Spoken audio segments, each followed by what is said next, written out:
দেখুন কত নরম তুলতুলে ডালপুরি হয়েছে। কিভাবে আমি ডালপুরিটা বানাচ্ছি সেটা আমি বানিয়ে দেখাচ্ছি। এখানে ছোলার ডাল আর ছোলার ডালটাকে পরিষ্কার করে ধুয়ে নিয়েছি, নিয়ে তারপরে প্রেসারে সেদ্ধ করে নেব। প্রেসারে এতটা সেদ্ধ করব যেন গলেও না যায়, আবার খুব ভালো করে সেদ্ধ হয়ে যায়। এখানে একটা বাটি মেপে 1 বাটি ময়দা নিয়েছি, আর নিয়েছি 1 বাটি আটা। এখানে আটা ময়দার মাপটা আমি সমানভাবে নিয়েছি। নুন দিলাম, রিফাইন তেল দিলাম, 5 চামচ মতন রিফাইন তেল দিয়েছি। ময়ামটা একটু দিতে হবে ভালো করে, তাহলে পরে ভালো নরম তুলতুলে হবে পরোটাটা। খুব ভালো করে ময়ামটাকে প্রথমে আগে মিলিয়ে নিলাম, তারপরে অল্প অল্প জল দিয়ে আটাটাকে মেখে নিচ্ছি। এখানে নর্মাল জল দিয়ে আমি আটাটাকে মাখছি। আটা মাখা হয়ে গেছে প্রায়। এবারে এটাকে আমি ঢেকে রেখে দেবো আধা ঘন্টা মতন, কমসে কম আটাটাকে ঢেকে রাখবো। আটা ঢেকে রাখলে পরে তাহলে পরে ভালো মতন সেট হয়ে গেলে পরোটাটা খুব সুন্দর নরম হবে। দেখুন কীভাবে কতটা সেদ্ধ করেছি, গলেও যায়নি আর হাতে খুব ভালো করে মিশে যাচ্ছে। এভাবে ডালটাকে সেদ্ধ করে নিতে হবে। এখানে একটা তাওয়া গরম করে 4টে শুকনো লঙ্কা আর গোটা জিরে, সেটাকে আমি খুব ভালো করে ভেজে নিচ্ছি কাঠখোলাতে। ভেজে নিয়ে এটা হামল দিস্তাতে খুব ভালো করে আমি গুঁড়িয়ে নিচ্ছি। গুঁড়িয়ে নিয়ে তারপরে এটা ডালের মধ্যে আদা কুচিয়ে দিয়েছি আর কাঁচা লঙ্কা কুচিয়ে দিয়েছি। আদা কাঁচা লঙ্কা আর মশলাটা যেটা ভেজে রেখেছিলাম হামল দিস্তায় কুটে নিলাম, নিয়ে ওটা দিয়েছি। ওখানে হিং দিচ্ছি, একটু বেশ অনেকটাই হিং দেবো, কারণ এই হিংটার মধ্যে খুব নেই, হিংটা খুব ঝাঁজ নেই, সেই জন্য। তারপরে স্বাদ মতো নুন দিলাম, দিয়ে খুব ভালো করে মশলাটাকে আমি মিলিয়ে নিচ্ছি।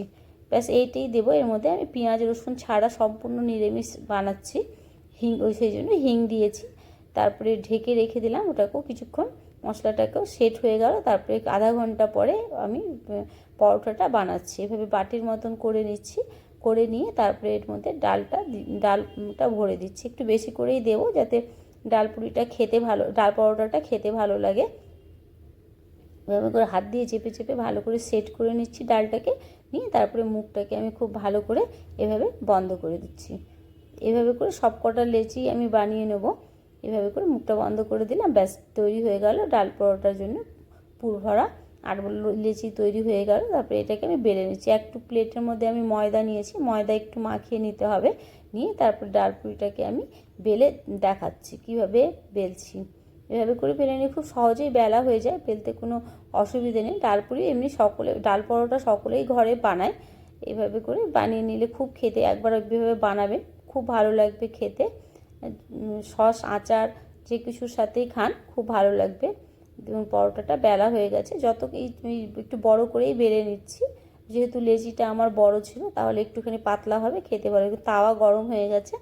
এভাবে পরোটাটাকে আমি ভেজে নিচ্ছি। আপনারা যদি আমার ভিডিওটি ভালো লাগে আপনাদের, তাহলে আমার চ্যানেলটিকে সাবস্ক্রাইব করে নেবেন, বেল আইকনটি প্রেস করে দেবেন, তাহলে নিত্য নতুন ভিডিও যা আপলোড করব আপনাদের কাছে নোটিফিকেশান চলে যাবে। একটি লাইক করে দিন, শেয়ার করে দিন, কমেন্ট করে দিন। আর যদি ফেসবুক পেজ থেকে দেখেন তাহলে অবশ্যই ফেসবুক পেজটি ফলো করে নেবেন। এইভাবে করে পরোটা বানান আর পরিবেশন করুন সকালের জলখাবারে বা রাত্রিবেলাও অনেক সময় আমি বানাই। রাত্রের খাবারে, জলখাবারে তো প্রায়ই বানাই। দেখুন হয়ে গেছে, খুব বেশি তেলও দিই না, খুব অল্প তেলে খুব সুন্দর হয়ে যায়। দেখুন রেডি, ডালপুরি রেডি হয়ে গেল। আরেকটাও আমি ভেজে দেখাচ্ছি। দেখুন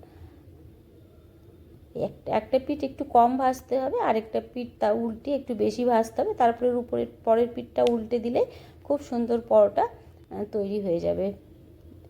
অল্প অল্প করে রিফাইন তেল দিয়ে আমি ভেজে নিচ্ছি পরোটাটা। ব্যাস রেডি হয়ে গেল ডাল পরোটা।